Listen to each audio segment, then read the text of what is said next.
ನಾವಿಲ್ಲಿ ಸುಮಾರು 500-600 ವರ್ಷದಿಂದಲೇ ಜೀವನ ಮಾಡ್ತಾ ಇದ್ದೀವಿ ರೀ. ನಮಗೆ ಮೊದಲಿಂದೇ ರಾಜ ಮಹಾರಾಜರ ಕಾಲದಿಂದ ಅಲ್ಪ ಸ್ವಲ್ಪ ಹೊಲ ಕೊಟ್ಟು 2 ಎಕರೆ 3 ಎಕರೆ 5 ಎಕರೆ ಅಂತ ತಿಳ್ಕೊಂಡು. ಈಗ ಅದ್ರ ಮೇಲೆ ನಾವು ಒಂದು ಸುಮಾರು ಒಂದು 20-25 ಕುಟುಂಬಗಳು ಜೀವನ ಸಾಕ್ತಾ ಇದ್ದೀವಿ. ಈಗ 3 ತಿಂಗಳ ಹಿಂದೆ ಏನು ಮಾಡ್ಯಾರ, ಗೌರ್ಮೆಂಟ್ದವರು ನಮ್ಮ ಕಬ್ಜಾ ತೆಗೆದು ಅವ್ರ ಕಬ್ಜಾ ಹಾಕೊಂಡಿದ್ದಾರೆ. ಈಗ ಬರೀ ನಾವು ನಮ್ಮ ಹೆಸರು ಮಾತ್ರ ಇಟ್ಟಲ್ಲಿ, ಬಾಕಿದೆಲ್ಲ ಅವ್ರದ್ದು ಹಾಕೊಂಡ್ರಲ್ಲ.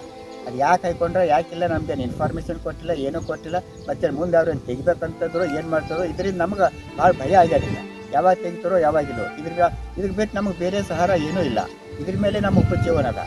ಅದಕ್ಕಾಗಿ ಸ್ವಲ್ಪ ಇಲ್ಲಿ ಸುಮಾರು ಹಂಗೆ 25 ಹಂಗೆ ಬರ್ತಾವೆ, ಹೆಚ್ಚು ಕಡಿಮೆ 25 ಫ್ಯಾಮಿಲಿ ಬರ್ತಾವೆ. 25 ಸಾವಿರ ಮತ್ತು ಜನರು ಏನಂತ ಅಂದ್ರೆ ಅದಕ್ಕೆ ಒಂದು 100 ಜನ ಆಗ್ತೀವಿ ರೀ ಫ್ಯಾಮಿಲಿದಾಗ ರೀ.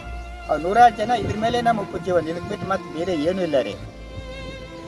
ನಾವು ತರಕಾರಿ ಹಾಕ್ತೀವಿ ರೀ, ಇನ್ನು ಕೆಲವರು ಹೂವು ಬೆಳೆಸ್ತಾರೆ.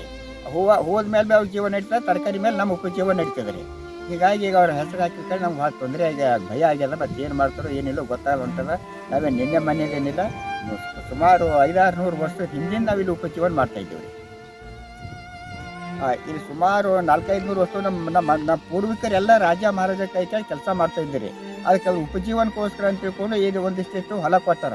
ಆ ಹೊಲ ಹಾಗೆ ಪರಂಪರೆಯಿಂದ ನಾವು ಮಾಡ್ಕೊತಾ ಬರ್ತಾಯಿದ್ದೀವಿ ರೀ. ಇದಕ್ಕೆ ಬಿಟ್ಟು ಮತ್ತು ನಮ್ಗೆ ಇದು ಬೇರೆ ಸಹಾರ ಏನೂ ಇಲ್ಲ ಅಂತ ತಿಳ್ಕೊರಿ. ಹೂವು ಮಾಡೋರು ಹೂವು ಮಾಡ್ತಾರೆ, ತರಕಾರಿ ಮಾರೋರು ತರಕಾರಿ ಮಾಡ್ತೀವಿ, ಹೋಗಿ ಮಾರ್ಕೆಟ್ ಹಾಕ್ತೀವಿ, ನಮ್ಮ ಉಪಜೀವನ ಮಾಡ್ತಾಯಿದ್ದೀವಿ ರೀ. ಈಗ 3 ತಿಂಗಳ ಹಿಂದೆ ಈ ರೀತಿ ಮಾಡಿಬಿಟ್ಟ ನಮಗೆ. ಏನಿಲ್ಲ, ಅವ್ರ ಹೆಸರು ತೆಗಿಬೇಕು, ನಮ್ಮ ಹೆಸರು ಹಂಗೆ ಇರಬೇಕು. ನಮ್ಮ ಪಾಣಿ ಮೊದಲು ಯಾವ ರೀತಿ ಇತ್ತಲ್ರಿ ಆ ರೀತಿ ಮಾಡಬೇಕು. ಇಲ್ಲ ಹೋಗಲ್ಲ ಅವ್ರಿ. ಆ ಹೋಗ್ಲಿಕ್ಕೆ ಇದಕ್ಕೆ ಬಿಟ್ಟು ನಮಗೆ ನಿರ್ವಹಣೆ ಇಲ್ಲಲ್ರಿ. ಹೋಗಿ ಎಲ್ಲಿ ಹೋಗ್ಬೇಕೀಗ? ಉಪಜೀವನಕ್ಕೆ ಏನಾರು ಬೇಕಲ್ಲ. ಈಗೆಲ್ಲ ವಯಸ್ಸಾಗಿದ್ದವ್ರು ಇದ್ದೀವಲ್ಲ, ವಯಸ್ಸಾಗಿ ಹೋಗಿ ಎಲ್ಲಿ ಏನು ಕೆಲಸ ಮಾಡೋಂತೀರಿ? ಈಗ ಏನು ಕೆಲಸ ಮಾಡಲಿಕ್ಕೂ ಆಗಲ್ಲ ಈಗ ನಮ್ಗೆ. कोटी फिलहाल सर्वे नंबर 6 सर्वे नंबर 3 ये हमारा दादा परदादा के ज़माने से खेत है ये। अब ये परसों हम 3 महीने पहले पानी निकाले थे, ये हमारे नामा थे। यानी कि सब्सिडी में हम दवा लेने गए थे, नवाब में हमारा सर्कल आता, गाजी सर्कल आता।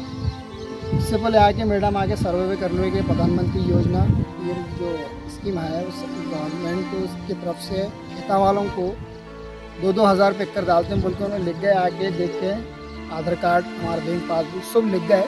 अब हम उसके ख्याल में हम बैठे सो। फिर इसके बाद 3 महीने के बाद में अचानक सरकार है सो बिना बोले बगैर अपने नाम पे कर ली, कोई इत्तला नहीं, कुछ भी नहीं।